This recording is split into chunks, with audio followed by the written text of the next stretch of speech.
कोई भी प्लांट को है 98.5% ग्रो करना है, विकास करना है, तो कार्बन, हाइड्रोजन, ऑक्सीजन लगता है और 1.5% में NPK लगता है। खाली 1.5%? हाँ, कैल्शियम, मैग्नीशियम, सल्फर लगता है और micro nutrient copper, zinc, boron, molybdenum, iron, manganese, humic, phosphate, ये सब लगता है 1.5% में, खाली 1.5% में। और जो नेचुरल फार्मिंग का लॉ है वो जीवामृत है, जीव को अमृत देना, बीजामृत है, केचुए हैं, अलसिया, गांडुल, वो बनाते हैं बापसा जमीन में, और फिर आच्छादन, और फिर मल्टी लेयर फार्मिंग। ये लॉ है, ये लॉ को हमें तोड़ना नहीं है। हमें जमीन में कार्बन बढ़ाना है, हाइड्रोजन बढ़ाना है, ऑक्सीजन बढ़ाना है, और ये 1.5% में हम पूरी जिंदगी मेहनत कर लेते हैं, पूरी की पूरी। इसके ऊपर हमारा ध्यान ही नहीं है। पानी अधिक है लेकिन पानी को तोड़ना नहीं आया हमको। पानी को तोड़ना माने 50% एयर और 50% भेज, मॉइस्चर, उसको वापसा कंडीशन, इसको पानी तोड़ना कहते हैं। अब वो हम कर नहीं पा रहे। क्यों नहीं कर पा रहे? कि आज केमिकल डाल के हमारी जमीन इतनी कॉम्पैक्ट हो गई है कि अंदर एयर भी जगह नहीं है, स्पेस एलिमेंट है नहीं, और ऊपर से कड़क होती है, नीचे से नरम रहती है, तो ऊपर से और पानी डाल देते हैं तो जड़ें पानी में ही डूबी रहती है, इसीलिए उसको फंगस लगती है और पत्ते पीले पड़ते हैं। उसी की वजह से हम यूरिया और सल्फेट डाल के वापस जमीन को खराब करते हैं। ये साइकिल हमें तोड़नी है। हमें कोई ऐसी चीज चाहिए जो जमीन के अंदर हाइड्रोजन, ऑक्सीजन का लेवल मेंटेन करे, और ये चीज है वाटर बूस्टर, जो मिट्टी को फुलाकर अंदर एयर क्रिएट करे, और पानी को पकड़ ले, सुखा ले, और जड़ों को सुखा ले, और जब जब पानी चाहिए तब जड़ वहां तक लंबी होकर जाए, इससे खींच लेगी। हाँ, और यहाँ से खींच लेगी। ये कैसे बनता है कि भाई 50% कार्बन से बनता है, यानी हमने लो नहीं तोड़ा वाटर बूस्टर का। 18% हाइड्रोजन है, 18% ऑक्सीजन है, 18% नाइट्रोजन है, 28% सल्फर है, यानी हमने फंगीसाइड का भी ये काम कर लिया। अब ये डिकम्पोज होके, हाँ, डिकम्पोज होके प्लांट को क्या मिलता है? भरपेट कैल्शियम मिलता है, भरपेट मैग्नीशियम मिलता है, और प्रोटीन मिलता है। ये कंपोस्ट भी होता है? हाँ, डिकम्पोज होता है, प्रोटीन मिलता है। अब ये प्रोटीन बैक्टीरिया खाते हैं, कार्बन बैक्टीरिया खाते हैं, तो बैक्टीरिया इसको खा के मल्टीप्लाई होंगे। यानी नेचर फार्मिंग का हमने कोई भी लो तोड़ा नहीं, और हाइड्रोजन और ऑक्सीजन का लेवल मेंटेन किया। जितना जितना थोड़ी थोड़ी देर में मैं पानी डालता जाऊंगा, उसकी एक कैपेसिटी तक वो पानी लेता जाएगा। ठीक है, ये पहला लो हमने कर दिया। दूसरा कार्बन किया। अब हम डलवाते हैं ये कार्बन। ये 50 किलो का बैग आता है, 30 से 35% का कार्बन आता है इसमें, और ये खाया, ये जीवामृत बढ़े, केचुए बढ़े, ठीक है। अब इसके अंदर और क्या है? नाइट्रोजन है, फास्फोरस है, पोटास है, कैल्शियम है, मैग्नीशियम है, सल्फर है, कॉपर है, जिंक है, बोरॉन है, मोलिब्डेनम है, ये सब चीज अंदर है, ऑलरेडी है इसके अंदर। हम जब केमिकल डालते हैं तो यही डालते हैं, और केमिकल डालते हैं तो सीधा सीधा हम क्या करते हैं, जो हमने गोबर खाद के बैक्टीरिया डाले थे वो मारने का काम करते हैं बस। हमारे यहाँ ऐसा फंडा चले, ये स्पेशलाइज माइक्रोन्यूट्रन आ गया अभी। वो अभी अब छोड़ो, जो आ रहा है उसको छोड़ो, ये आप ट्रेनिंग ले लो। हाँ। भाई ये आप डालते हो, दूसरा कुछ डालते नहीं हो। और अगर जो आपने कार्बन डाला है गोबर खाद ट्रक भर भर के, तो उसके बैक्टीरिया जब कार्बन बना के बढ़े, उसके पहले ये केमिकल डाल के उसको मार देते हैं। ठीक है, आप मारने का ही काम करते हो, आप जिंदा करने का कोई काम नहीं करते हो। बस एक ट्रक भर के डाल दिया और हमने बोल दिया हमने पका लिया। अब गोबर खाद जब डालते हो तो उसका क्या नुकसान है? जो गाय खाती है, भैंस खाती है, उसका जो बीज आता है ना, वो बीज भी अगर में आता है, वो हमारे अंदर खरपतवार बढ़ाता है। नंबर 1। जो गोबर खाद का ढग होता है बड़ा, उसके अंदर इतनी गर्मी होती है, हाथ डालो तो हाथ जल जाए, उतनी गर्मी। और उतनी गर्मी में जो कीड़े पकते हैं, वो सारे कीड़े के साथ हम डालते हैं हमारी जमीन में, तो हम कीड़े भी डाल रहे हैं।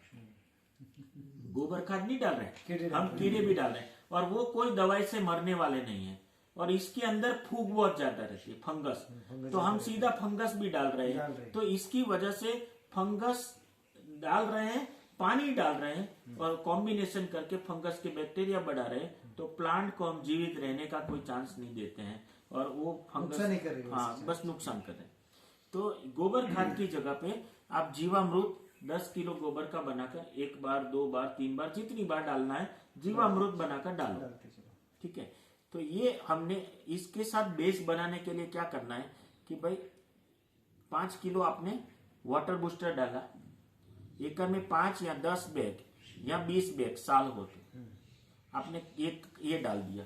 ये सब मैं केमिकल की जगह पे डाल रहा हूँ, अगर गोबर खाद की जगह पे डालना हो तो 1 टन और डाल दो। अच्छा, साल में। तो हमने ये डाल दिया। इसके साथ में 5 किलो एरंडी का तेल मिक्स करवा रहा हूं, एरंडा तेल। अब एरंडा तेल क्या करता है, 411 NPK है, और एरंडे का एक स्वभाव यह है कि एरंडा उगाने के बाद जब आप कोई भी फसल लेते हो तो 20% मोर होती है, जमीन को सुधार देता है, और वो फास्फोरस से रिच है। तो हम पूरे साल में 15 किलो यूज करवाते हैं, पूरे साल में। अगर 15 किलो गया तो DAP गया आपका टोटल। और एरंडी का तेल हम खा सकते हैं, तो जमीन में खाने वाले बैक्टीरिया को प्रोटीन मिल जाएगा, वापस हमने बैक्टीरिया बढ़ा दिया। तीसरा, एरंडी का तेल एंटी फंगस का काम करता है, आप समझ रहे हो। तो तीसरी बार हमने दवाई यूज की, सल्फर 2 में आया, तीसरा भी आया। तो ये हमने पाया तैयार किया टमाटर के लिए, मक्के के लिए, अनार के लिए, ग्रेप्स के लिए, जो भी कोई केला जो भी है, तो इसके लिए ये तैयार कर दिया। अब ये तैयार करने के बाद अब हम आते हैं प्रोडक्शन पे। 15 दिन का प्लांट हो, 15 दिन का, तो हर 15 दिन में आपको ये प्लांट बूस्टर जो है, ये प्लांट बूस्टर, इसका आपको स्प्रे करना है 3 से 4 ग्राम पर लीटर हर 15 दिन में। अब इसमें क्या है भाई, 30% कार्बन है, कितना, 20% पोटास है, और ये बायोफॉर्म में है। फास्फोरस है, नाइट्रोजन है, कैल्शियम है, मैग्नीशियम है, सल्फर है, ये सब वापस में दोबारा दे रहा हूँ 15 दिन के बाद स्प्रे में। हाँ, स्प्रे में, हर 15 दिन में स्प्रे, जब तक आपका हार्वेस्टिंग हो जाए तब तक। उससे कोई काला रहेगा शायद, मेरे ख्याल से कुछ नहीं, ये पत्तों से खाद अंदर चला जाएगा। जो फ्रूट के ऊपर काला दाग नहीं आना चाहिए, बाकी ये इसकी वजह से नहीं आएगा, नहीं आएगा ना? इसकी वजह से नहीं आएगा, बाकी सबकी वजह से आ सकता है, लेकिन ये बायो है। अच्छा, इसलिए वो सीधा पत्तों पे जाएगा और निकल जाएगा, ठीक है। तो ये चीज हो, और ड्रिप में जाएगा ये।